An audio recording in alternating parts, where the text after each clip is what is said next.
1937 Saipan. 2 Americans are brought to the island. 1 female, 1 male. Who were they? Well, you'll have to watch the rest of the video to find that out. But what we really want to talk about is World War II. So come back right after this and we'll get right into it. Hunting the past in 3 decades with a degree in history and East Asian studies, Japan Treasure Hunters has found historical treasures in the mountains of Idaho, beaches and mountains of Japan, Izuzuba.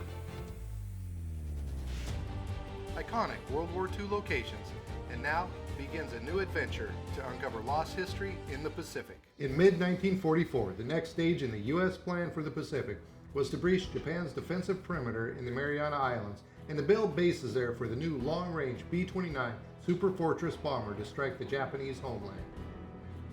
Having hobbled the Japanese air forces in the region by June 11, and in the 2 days before D-Day, the Navy bombarded Saipan's coast, conducted risky but invaluable reconnaissance, and blown up parts of the coastal reefs. The Navy was now ready to land American personnel on the island. On the morning of June 15th, 2 U.S. Marine divisions began landing on the southwest beach of Saipan. They were joined 2 days later by an Army division. The joint Japanese Army-Navy garrison had 27,000 men.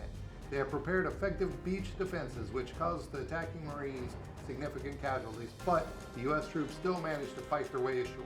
The Japanese fought ferociously, holding out in caves and other fortified positions. Gradually, the Japanese were confined in a small area in the north of the island. From there, several thousand troops carried out a suicidal night charge on July 6th and 7th, killing many Americans but also wiping themselves out. Organized Japanese resistance ended on July 9th. Saipan had a significant Japanese population. Many were killed in the fighting, but thousands more committed suicide along with many soldiers, rather than come under the control of the Americans. U.S. casualties totaled 3,400 dead, and the Japanese deaths were 27,000 troops and 15,000 civilians. Almost 80 years has passed, and the beautiful landscape has nearly covered the scars of war, but a few relics and artifacts still remain.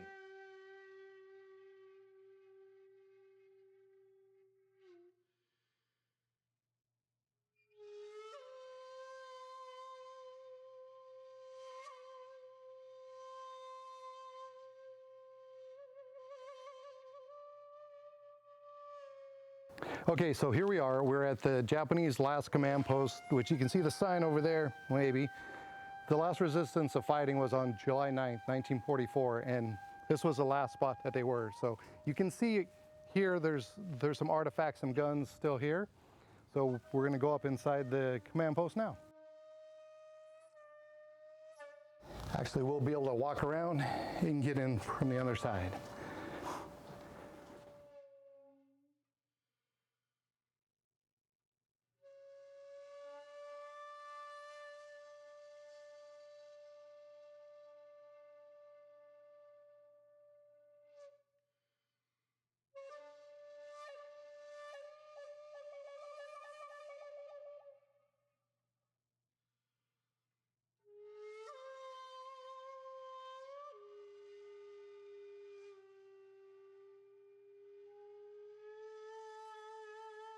Suicide Cliff is located above Marpy Point Field near the northern tip of Saipan. The cliff achieved historic significance late in World War II. Also known as Lateran Banadero, it is located where numerous Japanese civilians and Imperial Japanese Army soldiers took their own lives by jumping to their deaths in July 1944 in order to avoid capture by the United States. Japanese propaganda had emphasized brutal American treatment of Japanese, citing the American mutilation of Japanese war dead and claiming U.S. soldiers were bloodthirsty and without morals. Many Japanese feared the American devils raping and devouring Japanese women and children. The precise number of suicides there is not known. One eyewitness said he saw hundreds of bodies below the cliff, while elsewhere, numbers in the thousands have been cited. By 1976, a park and peace memorial was in place, and the location had become a pilgrimage destination, particularly for visitors from Japan.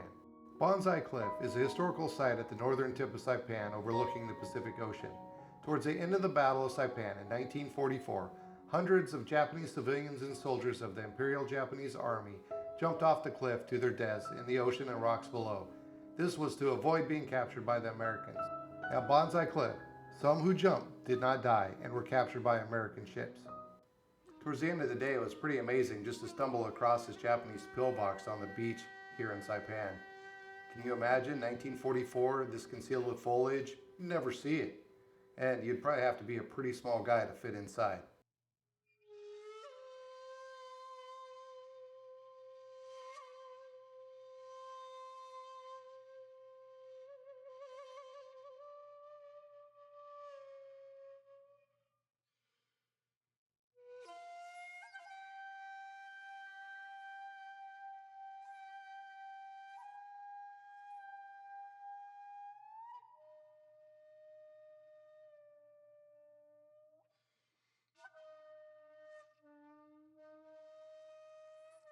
After World War II sightseeing, the next best thing to do would be to head out to the grotto.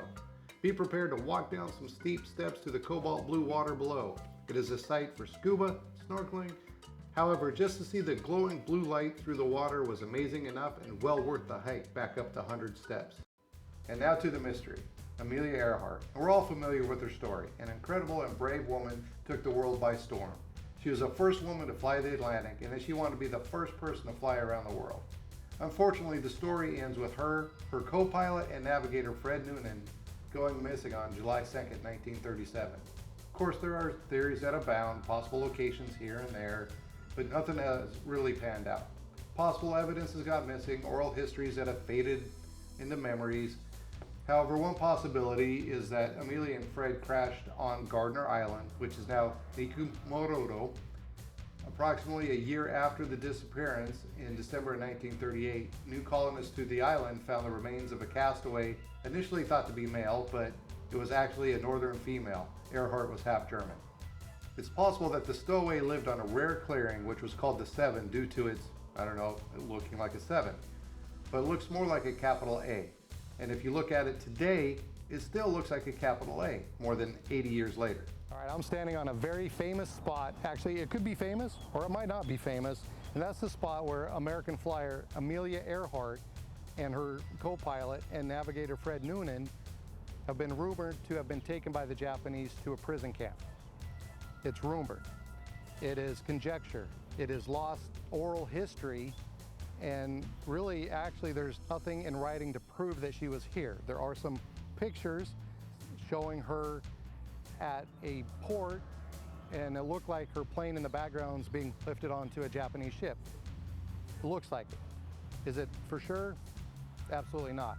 However, it would still be amazing to realize that you're looking at it, I'm standing on it. This could be the spot where she actually was in 1937. The day draws to an end. So does my adventure on Saipan. Thanks for coming by, checking us out, and leave your comments about what you think happened to Amelia Earhart down below.